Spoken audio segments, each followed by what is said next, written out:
Crack, fatta. Vicepresidente Bolzonello, oggi l'inaugurazione a Trieste della sede del CATA, Centro Assistenza Tecnica alle Imprese Artigiane, un evento in cui la Regione ha creduto. Un evento in cui la Regione ha creduto, ma soprattutto che vede con grandissima soddisfazione applicarsi al meglio. Mi spiego, oggi qui vediamo assieme tutte e tre le sigle sindacali del mondo dell'artigianato e quindi questa unità di intenti è veramente foriera di buoni auspici.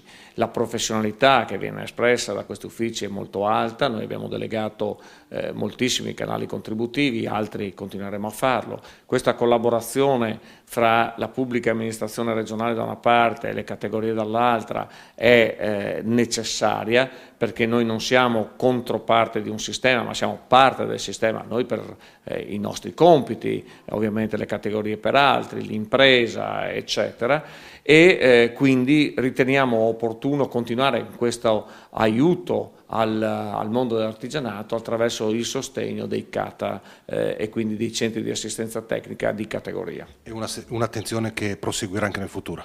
È un'attenzione che proseguirà nel futuro, stiamo dando grandi risposte per quanto riguarda tutta la parte contributiva.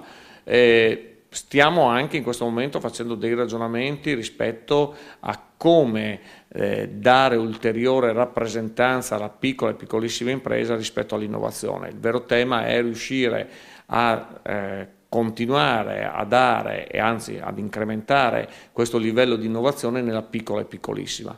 La grande impresa è ovviamente già molto strutturata, la media ugualmente, è in grado di intercettare il mondo dell'innovazione in tutte le sue derivazioni, che sia il sistema dei saperi universitari, quello dei centri di ricerca, i poli tecnologici, eccetera. La piccola e piccolissima ha bisogno di un ulteriore aiuto, perché non può bastare ovviamente l'interlocuzione singola del singolo imprenditore, ma serve un supporto molto più importante. Molto è stato fatto, altro si può fare e proprio su questo tema stiamo aprendo un tavolo con il mondo dell'artigianato per vedere quali e farlo assieme naturalmente, quali prospettive possiamo dare anche rispetto ai fondi europei e ai fondi nazionali e regionali che vengono immessi nel mondo dell'artigianato.